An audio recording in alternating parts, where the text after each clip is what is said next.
went home. The contacts continued almost on a weekly basis, sometimes twice a week for a while. The notes that he would amass was a rather interesting process. After he'd have a contact, he would go home. He would sit down at his typewriter, and remember, he's only got one hand, and they would transmit back to him, almost word for word telepathically, everything that was said on board the ship. And Billy would sit there with one hand like auto-writing, typing like a madman. People around the house would even watch him. He can type like 60, 70 words a minute with one hand. And when he would get done, he would just be kind of worn out, exhausted from all this energy that would flow through him. Apparently, the way that they would send it telepathically was through some sort of device they had on the ship that recorded all their thoughts and their talking while they're on board the ship. Because apparently, it would even stop if he made a mistake and replay until he got it right. So that's mostly how the notes were amassed. They did this continually for 3 years, where they would always send it to him after he got home. That way they were far more accurate, and Billy didn't have to take notes while he was on board the ship. Well, the second contact was on his birthday on a Monday, February 3rd, 1975. And the contact opened up when she picked Billy up. This contact was in the open. Billy had not been in the ship yet. She complimented him on his telepathic abilities. Apparently, he had been thinking about her very strongly and had a lot of questions in mind, and she was picking this up. Excuse me. And she was complimenting him on his mental abilities. She was actually quite surprised that he was as adept mentally as he was. And he was a little embarrassed about what he called the flowers, a compliment. He called them flowers. He says, "Stop the flowers. It's very uncomfortable." And she was very matter of fact that she was just trying to not compliment him, but just state the facts that they were very pleased to be having contacts openly with a human being who not only was so sincere and loyal to their cause, but was such clear thinking and was so advanced in his thinking that he easily grasped the subjects that they had talked about and were very excited to lead him into other discoveries of knowledge because of that. She even reemphasized on that second contact that he should get the information out once again that there are other rather barbaric races kidnapping and taking people from Earth, and that the time was rapidly approaching when we may have problems. They seem to be very concerned that, from their observation, that on Earth, that we were very warlike, we were not very spiritual beings, and that our planet was pretty much dominated by greed and power. And they knew that we were close, and which we are, very close to being able to go into cosmic space on our own. We're not far away from that. And they were very concerned that if we move out into cosmic space as a ununited planet, many different countries with our warlike attitudes of power and control, that we're going to run into many other races that are out there much farther developed than we are, where their techniques are very developed, and they would have no second thoughts at all about either enslaving our planet or nuking this planet altogether. And they want us to be very aware of that we're not going to be able to get away with these very barbaric attitudes we have here on Earth. You have only to think about the evening news that you watch every day about our planet and notice the many wars going on all over our planet, which are both caused by, instituted, and controlled by greed and power mostly. This need that most of our leaders seem to have to dominate and be important, this great ego thing that so many of them have. Well, they're very concerned about us going out into open space with us. So that came up again on the second contact. They had mentioned themselves, as far as their particular role here, that quite often they do search for planets that are developing like ours, that are on the very edge of starting to get out into space, and we've developed with some sort of rational thinking processes.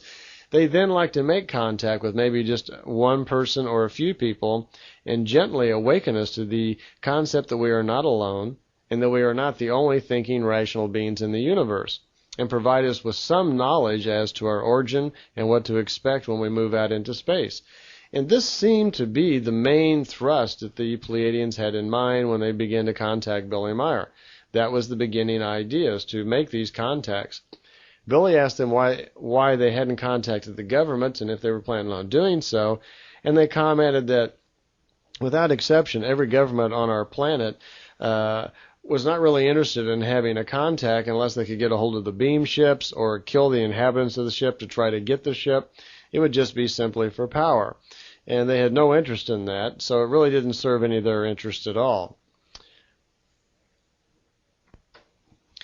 One of the other subjects that Billy brought up right away was the concept of God, and this is going to come up in many conversations as we go through the contact notes. But on this second contact, she just mentioned to him that people quite often, when they will show themselves on a planet, would refer to them as gods and would either worship them as gods or kind of fall hysterical into some sort of spiritual fear if they were to make their ships, known all around the planet and take over. And they regarded Earth as one of these type of planets, that there were so many people on our planet that who had fallen prey or they thought that their lives depended upon some belief structure or some god or some religion, that they would be so into themselves because of that and so closed-minded that they would probably just run in fear or hysteria if suddenly all the Pleiadian ships opened up into the sky. Besides, they mentioned it just wouldn't serve their interest at all, and they really hadn't found that it had worked very well in the past. Billy asked him also about age, that he said many times people claim to be having contacts with ETs that were quite old, like millions of years old or tens of thousands of years old. And she remarked that, no, that's not possible, that as she would explain later, the man does go through a series of physical lifetimes slowly evolving.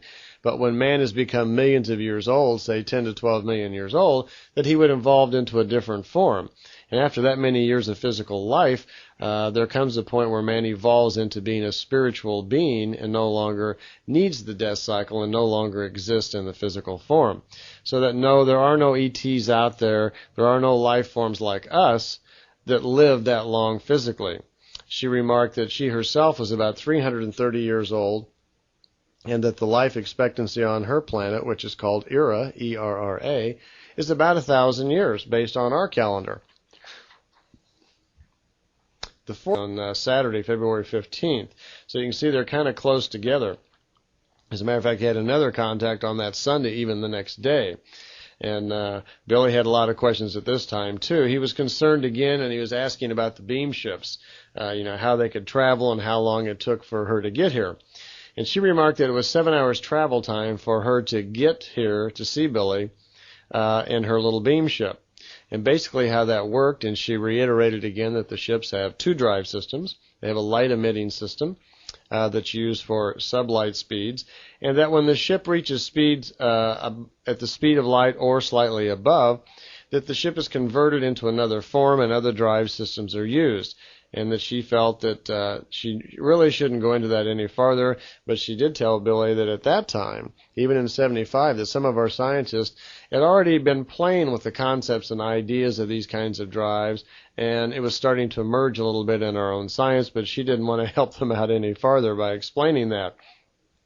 She did tell Billy that the shape of the ship really wasn't important, that they used these saucer-type ships on planets where there was atmosphere or water, or when they had these old beam ship-type drive systems in it, because the large surface area helped make the drive system most effective. She commented that the shape of the ship, of these flying saucers, the saucer-type ship, that they were using it on purpose for these contacts because the shape of that ship would seem friendly or kind of comfortable to many of us. She was going to explain later on, she said something about the heritage and the history of many of us, where some of us may have originated on other systems where we had in our previous lives already come in contact with ships of that same design and shape, so it would feel very comfortable to us. But she remarked that many of their flying devices were of all kinds of unusual shapes and weren't necessarily in the saucer shape. It was just something. I'm going to just stop right down here because we're going to have to flip the tape over, and I'll see you on the other side.